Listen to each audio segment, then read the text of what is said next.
मनोज जी, आपका star views के इस खास कार्यक्रम में स्वागत है। हम बात करने जा रहे हैं आज विपक्ष के धरना प्रदर्शन के ऊपर, जो विपक्ष ने इलेक्शन कमीशन के सामने करनी थी, लेकिन सरकार के द्वारा उन्हें परिवहन मंत्रालय के बाहर ही रोक दिया गया और विपक्ष के नेताओं ने, इनफैक्ट सारे मेंबर ऑफ पार्लियामेंट ने गिरफ्तारियां दी। हमारे साथ सासाराम के सांसद मनोज जी हैं। मनोज जी बिहार से चुनाव जीत कर आए हैं। क्योंकि सारा मुद्दा बिहार से शुरू हुआ है, SIR से शुरू हुआ है और ये मुद्दा पूरे देश का सबसे प्रमुख मुद्दा बन गया है। राहुल जी के प्रेस कॉन्फ्रेंस के बाद हर व्यक्ति के जुबान पे वोट की समस्या का समाधान आज देश मांग रहा है। मनोज जी, जिस तरीके से आज प्रदर्शन हुआ और विपक्ष के लोगों ने प्रदर्शन किया इलेक्शन कमीशन के पास और उनको जाने नहीं दिया गया, आपको लग रहा है कि अब आगे की रणनीति विपक्ष की क्या होने वाली है? देखिए, सबसे पहले मैं नमस्ते, प्रणाम, सादर नमस्कार आपके सभी श्रोताओं को जी। मैं आपसे ये कहना चाहता हूँ कि मैं बताना चाहता हूँ कि जिस प्रकार से आदरणीय राहुल जी ने सारा एविडेंस, जितने भी एक सीट कर्नाटक का है, आपने देखा होगा जी जी, तो महादेवपुरा, वहाँ का उन्होंने एक उदाहरण दिया। बिल्कुल। और उन्होंने 5 अलग अलग स्टेप बनाया, किस प्रकार से 5 अलग अलग तरीका से वोट को चुराया गया, वो बातों को उन्होंने बताया और विस्तार रूप से पूरा दुनिया देखा। केवल भारत ही नहीं, पूरा दुनिया देखा, दुनिया के लोग देखे कि किस प्रकार से हमारा चुनाव आयोग, जिसका काम केवल और केवल एकमात्र होता है निष्पक्षता से चुनाव कराना, लेकिन आपने नहीं कराया। आपने किस प्रकार से डुप्लीकेट वोटर बनाया, आपने किस प्रकार से मतलब ब्लॉक जो बल्क वोटर होते हैं उसके ऊपर में आपने क्या क्या किया। आपने देखा होगा कि किस प्रकार से फॉर्म 6 जो है उसका गलत उपयोग, मतलब मिसयूज किया गया। तो इन सारे चीज़ों को लेकर के आदरणीय राहुल गांधी जी ने पूरे दुनिया को, पूरे देश को बताया कि किस प्रकार से आपने कितना कितना वोट कैसे कैसे आपने जोड़ा। एक जगह में, एक कंस्टिट्यूएंसी में, एक लोकसभा में, एक असेंबली में आपने 1 लाख वोट को गलत रीति से जोड़ा। और वो जितना वोट आपने नया वोटर को जोड़ा, आप देखे होंगे कि एक व्यक्ति वोट मार रहा है बनारस में, कर्नाटक में, महाराष्ट्र में, एक व्यक्ति वोट मार रहा है। उसके बाद आपने देखा होगा कि एक छोटा सा घर में 80-80 लोग रहते हैं, मैंने वोटर्स।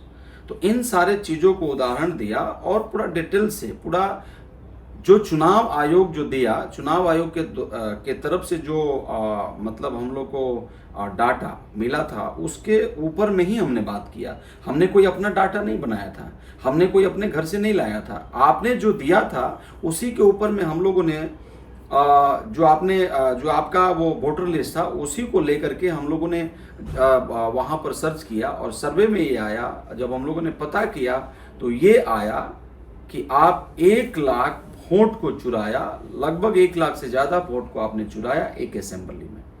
उसी प्रकार से आपने महाराष्ट्र में देखा कि आपने क्या हुआ, खेल कैसे हुआ।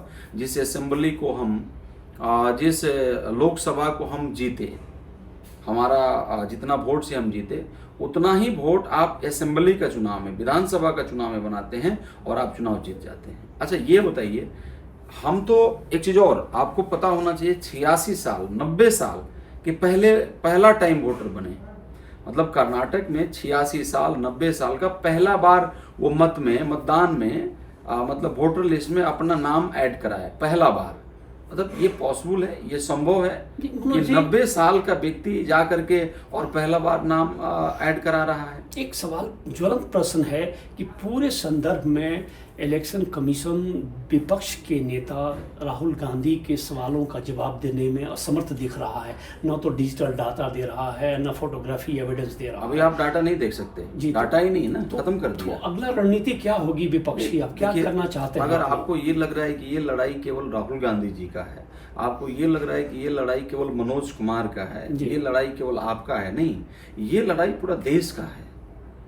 हम आपको बताना चाहते हैं, हमने सच्चाई को बताया, हमने सच्चाई को बताया। आज के बारे में आप देखिए, आज के बारे में मैं आपको बताना चाहता हूँ। आज हम लोग सदन में थे, सदन के बाद हम लोगों ने अपनी मांग रखी। अच्छा देखिए, हमें सांसद क्यों बनाएगा? जनता ने हमें 5,17,000 लोगों ने वोट दिया, मतदान दिया। अब 5,17,000 लोगों ने वोट इसलिए दिया कि हम उनकी आवाज़ को बनेंगे, हम उनका आवाज़ बनेंगे। वो उनका जो समस्या होगा उस समस्या को ले आकर के हम सदन में रखेंगे, उनकी जो बातें होंगी उस बातों को ला करके हम सदन में रखेंगे। जब आप हमारे बातों को ही नहीं सुनिएगा, जब आप हमारे जो लोग हैं उनके सवालों को ही नहीं रखने दीजिएगा, तो फिर किस काम का सांसद? फिर क्यों हम सांसद बने? क्यों हम लोकसभा में आए? क्या मतलब है लोकसभा में आने का और सांसद बनने का, जब अपने लोगों का, पब्लिक लोगों का समस्याओं को हम सदन में नहीं रख सकते हैं और हम उनके कामों को नहीं करा सकते हैं, विकास वाली कामों को नहीं कराएं, तो फिर मतलब क्या रह जाएगा सांसद का? तो देखिए, अगर हम आवाज को रख रहे हैं तो आपने देखा होगा सदन में बार बार मीडिया बंधु की तरफ से मैं देख रहा हूं, मीडिया बंधु की तरफ से भी ये आ रहा है बार बार कि विपक्ष के लोग सदन नहीं चलने देने जा रहे हैं। मैं आपको बताऊं, सदन हम लोग चाहते हैं चले, सदन चले, लेकिन जो मेन जो मुद्दा है, लोगों का जो सवाल है, उसका जवाब भी मिले। सदन आप केवल मनमानी रीति से नहीं न चला सकते हैं। हमें संविधान में अधिकार मिला है विरोध करने का, संविधान ने हमें अधिकार दिया है विरोध करने का। जिस प्रकार से आज हम लोगों ने विरोध किया इलेक्शन कमीशन का, आज हम लोगों ने विरोध किया। मनोज जी, जिस तरीके से आज विपक्ष की एकता नजर आई, लगभग 300 के आसपास सांसद आए, एक क्रॉस पार्टी लाइन, टीएमसी आया, समाजवादी पार्टी आया, और भी तमाम तरह के लोग आए और सबने एकजुटता दिखाई। मैंने आपको लग रहा है कि आगे आने वाले दिन में, जहाँ चुनाव, जैसे बिहार में चुनाव है अक्टूबर नवंबर में, तो इसका कुछ ना कुछ फायदा आप लोगों को मिलेगा? मैं आपको बताऊं जी, मैंने आपको बोला ना कि ये लड़ाई केवल कांग्रेस पार्टी की नहीं है जी, ये लड़ाई उन लोगों की भी है। अब तो आपने देखा हुआ जेडीयू के कुछ सांसद लोगों ने भी आवाज उठाया था कि ये बकवास है। छोड़ दीजिए, मतलब हम तो विपक्ष में हैं, टीएमसी भी विपक्ष में है, लेकिन जेडीयू जिनके कृपा से सरकार चल रही है केंद्र में, उनका सांसद ने बोला, आपने सुना होगा, पूरा बजाते मीडिया में उन्होंने बोला, ये चुनाव आयोग को कोई समझ में नहीं है, चुनाव आयोग को कुछ नहीं समझ में आ रहा है। जो टाइमिंग को लेकर के उन्होंने सवाल उठाया कि हमारे बिहार में भी रोपनी का समय चल रहा है, किसान सब व्यस्त हैं, लेबर सब व्यस्त हैं, और इस टाइम में ये सब करना गलत है, SIR ये सब गलत है। ये तो मतलब उनके लोग भी बोलने लगे ना, तो देखते रहिए ना। मतलब अब ये जो सरकार आयोग हो गए, चुनाव आयोग तो केवल नाम के लिए रह गए, ये तो काम कर रहे हैं सरकार के लिए। सरकार को इनका काम है, आपने देखा किस प्रकार से गलत वोटर्स को जोड़ करके नया वोटर्स को जोड़े, और पूरा का पूरा एक भी वोट हम लोग को नहीं मिल रहा है। किधर जा रहा है? बीजेपी में जा रहा है। वाह, गजब, अनबिलीवेबल। ये मतलब ऐसा हो सकता है? तो देखिए, हम लोग तो हमेशा तैयार हैं, और नो मैटर कि मतलब हमें कितना सफ़र करना पड़ेगा और कितना हमें चुनौतियों को सामना करना पड़ेगा, हमारे आदरणीय राहुल गांधी जी के नेतृत्व में, आदरणीय खड़गे जी के नेतृत्व में, और पूरा इंडिया गठबंधन के जितने भी हमारे लीडर्स लोग हैं, आज आपने देखा सब लोग हम लोगों ने आज अपनी गिरफ्तारी दी। हम तो कह रहे हैं कि अब हम थोड़ी नहीं थाना पुलिस से डर रहे हैं। जब लोग का आवाज़ ही हम नहीं बनेंगे, जब हम डर के घर में सो जाएंगे, फिर तो मतलब ये लोकतंत्र खत्म हो जाएगा ना, भारत का संविधान खत्म हो जाएगा। तो देखिए, हम नहीं खत्म होने देंगे। अगर आप हमसे पूछेंगे तो हम बाबा साहब के अनुयायी हैं, डॉक्टर BR अम्बेडकर के अनुयायी हैं, और जब तक हम जिंदा रहेंगे तब तक संविधान ने जो हमें अधिकार दिया है उसमें होकर के उसके अनुसार हम लड़ाई लड़ते हैं। मनोज जी, बिहार का आपने नाम लिया, बिहार में उप मुख्यमंत्री के खिलाफ एक चार्ज चल रहा है कि दो जगह से उन्होंने अपना वोटर आई कार्ड बनाया हुआ है और तरह तरह के लॉजिक दे रहे हैं। आपके तमाम लॉजिक में आप क्या कहना चाहेंगे? देखिए, आदरणीय तेजस्वी यादव जी का भी 2 एपिक नंबर बना। अच्छा, मैं आपसे बताना चाहता हूँ, पूछना चाहता हूँ आपके चैनल के माध्यम से, चुनाव आयोग से मैं पूछना चाहता हूँ कि एपिक नंबर कौन बनाता है? आपने तेजस्वी यादव का 2 जगह वोटर लिस्ट में नाम क्यों दिया? आप कह रहे हैं कि हम SIR इसलिए कर रहे हैं कि बहुत सारे गलत वोटर हो गए हैं, एक वोटर 2-2, 3-3 जगह वोटिंग कर रहे हैं। तो ये आदरणीय जो आप दिखा रहे हैं आदरणीय हमारे उप मुख्यमंत्री साहब का, फिर कैसे एक वोटर लिस्ट में देखिएगा तो 60 साल उम्र है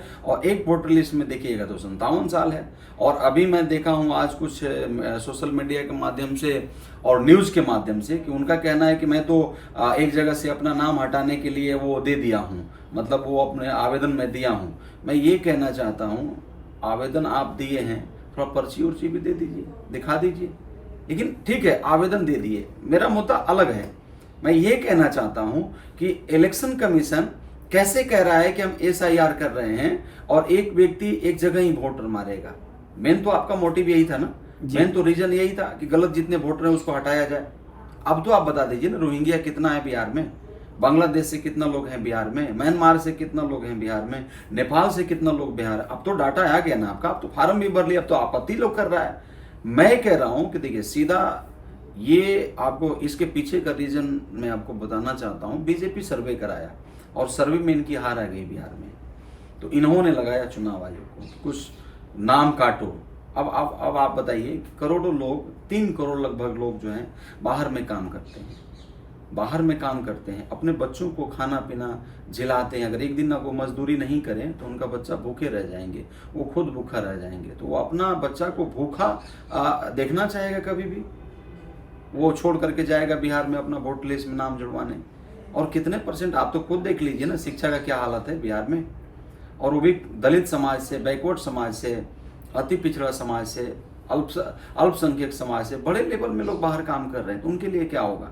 बहुत सारे लोगों को आपने शराबबंदी के नाम पर, लाखों लोगों को मैं बोल रहा हूँ, लाखों लोगों को शराबबंदी के नाम पर आपने जेल में डाल दिया। उनका फार्म कैसे भरेंगे?